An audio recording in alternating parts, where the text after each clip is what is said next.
Every family refused her because she howled in her sleep. A lonely trapper said, "I howl too." The first sound she makes is low, down in the chest, and I don't move from the stump I'm sitting on by the fire. 11 years in these mountains, and I've heard wolves close enough to count their teeth in moonlight, heard elk scream when the cats got them, heard my own voice come out of me in the dark more than once, ugly and not mine. So I know this sound. I know it the way you know weather coming before the sky says so. She's 20 feet off, wrapped in the bearskin I gave her 3 nights back, and her hands are working at nothing, fingers curling into the dirt like she's trying to hold onto a ledge that isn't there. I don't wake her, you don't wake a person mid-howl. I learned it the hard way alone, more times than I'll say. Her name is Ruth. 3 families in Larkspur tried to keep her, the Donnellys first, decent people, gave it 4 months before the missus came to me white-faced, and said the girl screams in her sleep like something's killing her, and it scares the children, and they're sorry, truly sorry, but the Whitlocks took her next out of guilt more than kindness, I think, and lasted 6 weeks. Then old Prout, who'd have kept a goat in his front room for the church money, and even he gave her back inside a month, said the other boarders were leaving on account of it.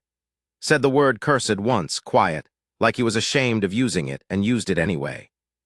I was in town for traps and flour when Pastor Webb found me at the mercantile counter and asked, careful, like he was asking a favor of a man he wasn't sure could be trusted with one, whether I might have room out at my place. For the winter. Just till spring, he said. Just till somewhere else opens up. I said I'd think on it. I thought on it for the length of time it took to walk to the livery and back, which is to say I didn't think on it long, because I already knew what she was before I ever laid eyes on her. Knew it from the way the women in that town said the word howl with their mouths pulled tight like the sound itself was a kind of indecency. I know what it is to make a noise people can't stand to be near. She doesn't speak much, even now, 3 weeks in. Doesn't apologize for the nights either, not anymore. I told her early on there's nothing to apologize for, and she looked at me like I'd said something in a language she used to know but had mostly forgotten the shape of. The fire's burned down to that orange-breathing stage where you have to feed it or lose it, and I feed it, quiet, a few sticks of pine that spit when the sap catches. She's gone still again. That's how it runs most nights, a sound, a stillness, then sometime past that another sound, worse. The kind that climbs up out of the throat and doesn't sound like a person at all. The first time I heard it, I near went for my rifle before I caught myself. Before I understood what I was hearing wasn't an animal in camp, but a girl reliving something with her eyes shut. I asked her once, gentle as I know how, what it was she dreamed. She didn't answer for so long I figured she wasn't going to, and then she said, "The fire, just that, the fire." I didn't push.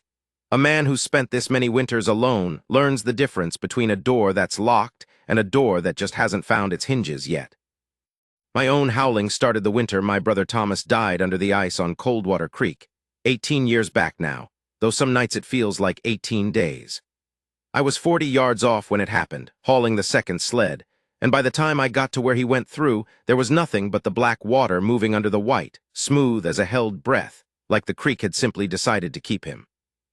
I didn't cry. Didn't then, didn't for a long time after. What I did instead, that first winter alone in this cabin with his bunk still made up the way he left it, was wake some nights with my own throat raw and no memory of making any sound at all. And I'd lie there in the dark working out from the ache in my chest that I'd been doing it again. Howling, the cabin walls the only thing close enough to hear it. I never told another soul that. Not the men I trade furs with, not Pastor Webb on the rare Sundays I make it to service. Not a living person until 3 nights ago when I sat across the fire from a girl shaking in a stranger's bearskin and said the only true thing I had to offer her, which was, I howl too. She'd gone rigid when she first woke from one of her dreams that night, waiting, I could see it in her, waiting for me to look at her the way the others had, the Donnellys, the Whitlocks, the whole town of Larkspur with their tight mouths, waiting for the word cursed to come up out of me too. Instead I told her about Thomas, about the ice, about waking with a sore throat and a held silence around me thicker than any I'd known before or since, and not one person in 40 miles to hear it or judge it or run from it. She didn't say anything that night, but she didn't flinch from me either, and for a woman who's been flinched away from by 3 households running, I expect that not flinching is its own kind of conversation. The fire pops. A coal rolls free and I nudge it back with the toe of my boot, an old habit, automatic. I think about how she came to be the way she is. Not the whole of it. She's only given me pieces, the way you'd hand someone splinters of a thing too sharp to pass over whole. A husband, young, dead inside a year of marrying her, some accident with a wagon and a grade too steep for the brake. A house fire after, the one she said, the one that climbs into her throat at night. Her mother and her sister both gone in it, while Ruth herself was thrown clear by a falling beam that should have killed her instead and didn't, which she has never once in 3 weeks said like it was a mercy. A person carries that kind of weight. It has to come out somewhere. Mine came out as silence so total a man could have mistaken me for dead inside my own walls. Hers comes out as sound, comes out the only way trapped things ever do, which is loud and ugly and frightening to anyone who's never had to carry something that heavy themselves. The families that gave her back, I don't hate them for it, not anymore, though I did the first week, lying awake listening to her cry out and thinking about soft people in soft houses who couldn't stomach a sound that wasn't even aimed at them. But I understand now it wasn't only fear of her. It was fear of what they'd have to become to sit with it, the way you have to go a little feral yourself, a little used to dark and cold and things that don't resolve neat, before another person's pain stops scaring you and starts just being a thing you can sit beside. I went feral a long time ago. 11 winters alone does that to a man. She stirs again, doesn't wake, says a name I don't recognize, her sister's, maybe, or her husband's. I've never asked which. And her hand reaches out across the dirt like it's looking for something to hold onto in the dark, finding nothing, curling slow back into a fist. I get up off the stump. My knees complain about it the way they have the last few winters, an old man's complaint though I'm not yet 50, just weathered hard the way this country weathers a man who lives in it instead of just visiting it. I cross to where she lies and I don't touch her. You don't touch a person out of a dream like that. You'll get an elbow in the teeth for your trouble and deserve it. I just crouch down near enough that if she wakes she'll see a face she knows instead of empty dark. I'm here, I say low, not loud enough to wake her if she's not close to waking. Just loud enough that if some far-off part of her is listening, it'll hear. Her breathing changes, settles.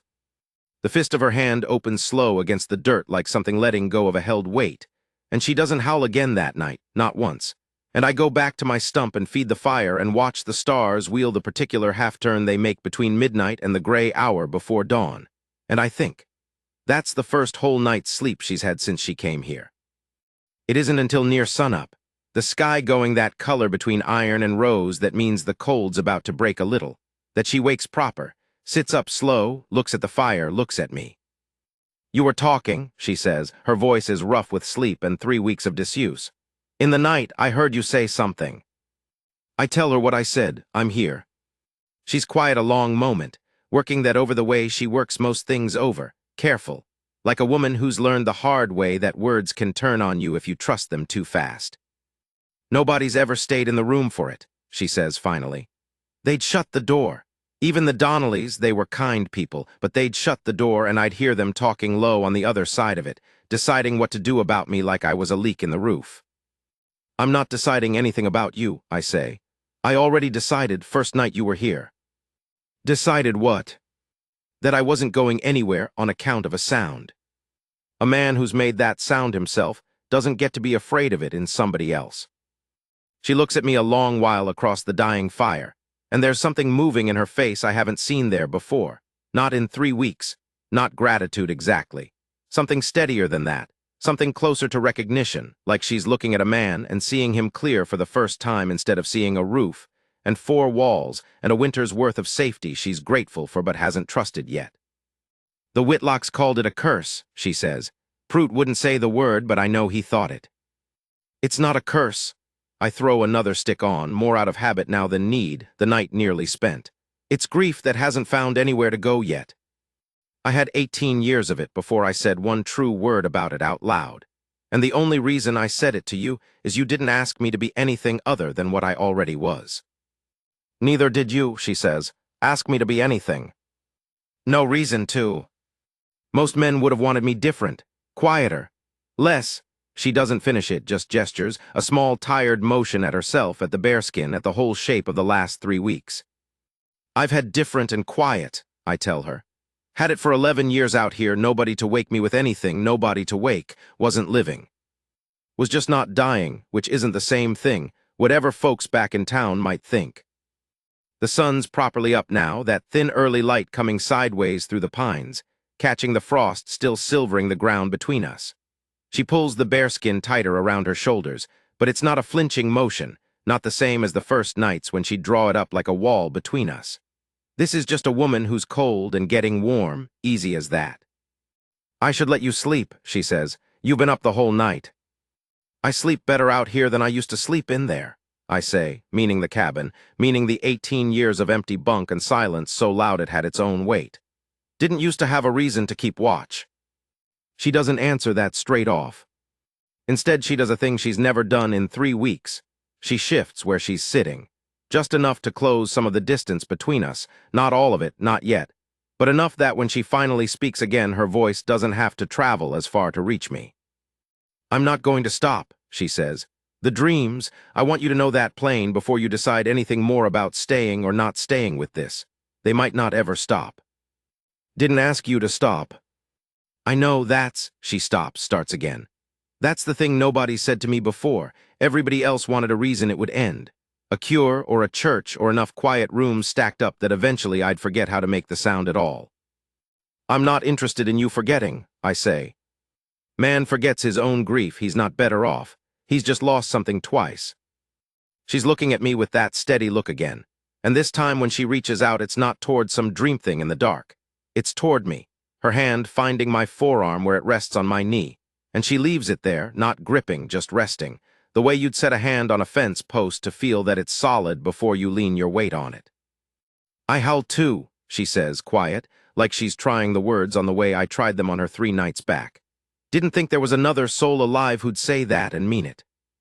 There's one, I say. Sitting right here.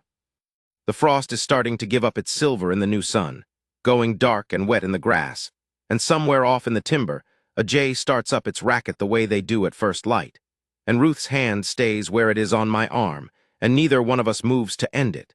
And I think this is likely the first morning in longer than either of us could rightly say that started without either of us being alone in it. She doesn't smile, not yet. That'll come later, weeks on, the first time I catch her doing it over something small, a fox crossing the yard, a joke I didn't even mean as one. But she doesn't look away either, and for a man who spent 11 winters being looked past, being the strange one at the edge of town that mothers steered their children clear of, being the trapper who talked to himself because there was nobody else left to talk to, a woman not looking away is its own kind of miracle. Plain as the frost going dark in the grass, plain as the fire finally burning all the way down to nothing because for once, this morning, neither one of us got up in the night to feed it alone.